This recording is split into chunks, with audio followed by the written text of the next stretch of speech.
Animals.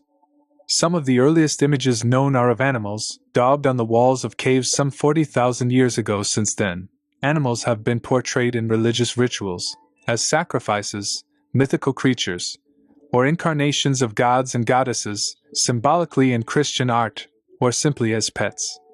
Animals began to take center stage in the 18th and 19th centuries as proud owners commissioned portraits of their well-bred livestock and pets.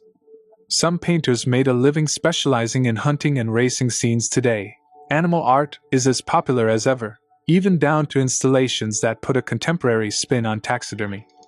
Rock painting of bison. Prehistoric. Although these two bison are rubbing haunches, they may have been painted hundreds of years apart. It is still unclear why prehistoric people covered cave walls with animal paintings like these. 14,000 BC, Lascaux, Périgord, France. Saint Jerome, in his study attributed to Jan van Eyck, the artist reveled in detail and texture such as the lion's mane. Early 15th century, oils, 20 by 13 centimeters, the Detroit Institute of Arts, Detroit, U.S. Rhinoceros. Albrecht Dürer, the master of the German Renaissance, was inspired to make this woodcut after receiving a letter from a friend describing an Indian rhinoceros. Dürer had never seen an animal anything like it, and took his friend's phrase, armor-plated, literally 1515, woodcut, 21 by 30 centimeters, private collection. Vision of St. Augustine, detail. Vittor Carpaccio, the Venetian artist, depicts the dog's devotion with fond realism. 1502 to 2008. Oil on canvas. Scuola di San Giorgio degli Schiavoni, Venice, Italy. Agelbrand Sea Dragon. Chinese artist. Unknown. Chinese dragons are depicted as snake-like creatures with 4 claws and are underscore a symbol of auspicious power controlling the element of water. 6 Dynasties period.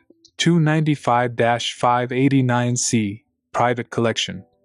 Kublai Khan hunting, detail, attributed to Lu Quantao, the founder of the Mongol dynasty in China, and his followers spot their prey, intriguingly not revealed to the viewer.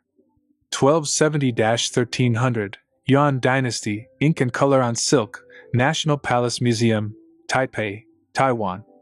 St. George and the Dragon. Paolo Uccello. This Florentine artist started in the courtly international Gothic style, elegantly elongating the princess and embellishing the dragon with butterfly-like spots on its wings, and a lead. Uccello later became obsessed with perspective and realism. C. 1470, oil on canvas, 59x76 centimeters, National Gallery, London, UK. Turkey. Mughal Empire under their loving Emperor Akbar, a vigorous, naturalistic style developed. Mid-17th century, watercolor, 21x14 centimeters, Fitzwilliam Museum, Cambridge, UK. Whistlejacket. George Stubbs, the English artist, specialized in painting horses. This thoroughbred, the product of recent knowledge on breeding horses, merits a portrait huge enough for a human subject. 1762, oil on canvas, 292x246 cm, National Gallery, London, UK. The parade or race horses in front of the stands. Edgar Degas. The races gave Degas the chance to experiment with unusual cropping and composition, as if he were taking a candid snapshot. 1866-68, oil on paper, 46 by 61 centimeters, Musée d'Orsay, Paris, France. Tiger. Franz Marc, the German expressionist, considered animals to be on a higher plane. He used simplified shapes and symbolic color to express their animalness.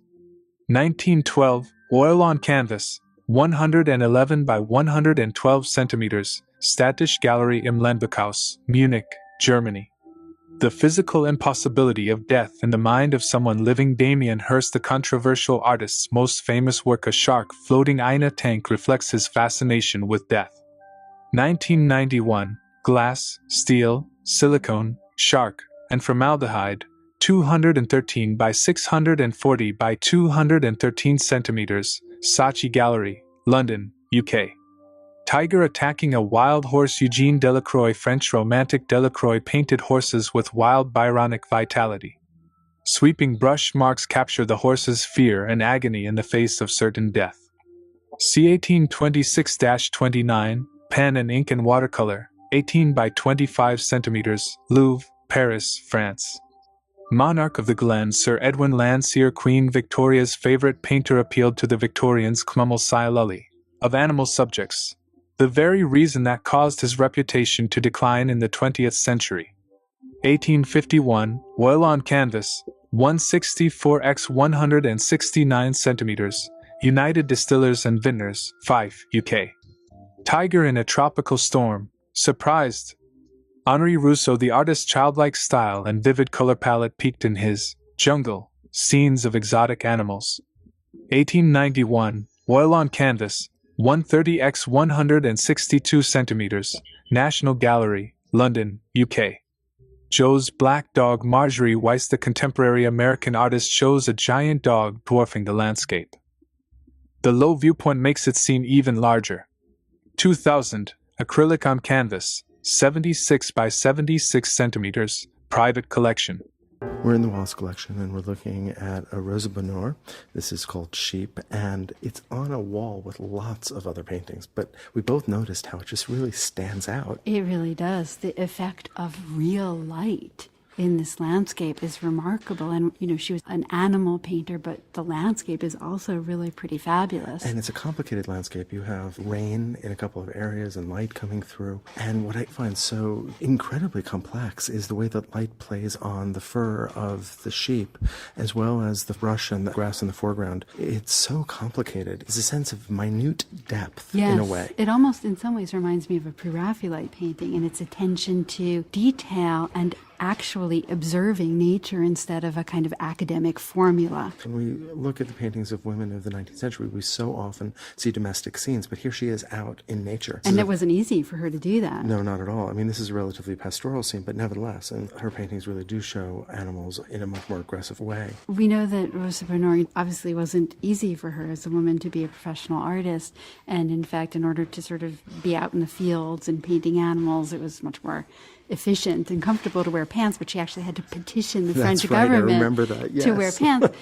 Like so many women who became successful artists, her family included male artists. So that's how she would have learned how to paint, because, of course, women could not just simply go to art school. It was accepted for women to dabble in painting. They certainly could take private lessons, but it was at the level of amateur. And Rosa Bonheur has really transcended that and become a professional, which was an extremely rare and somewhat provocative thing to do. And she had the support of her family. Her family was very progressive in that way and really encouraged her. And her father was a painter, her siblings were painters, and her mother encouraged her to draw. If I remember correctly, she ended up being quite successful financially. I think she had a very strong reputation, although it was a narrow reputation, again, as an animal painter. When you see such a beautiful painting like this by a woman artist, it's impossible not to think about all the women who didn't have that support of their family, who could have become great painters and didn't.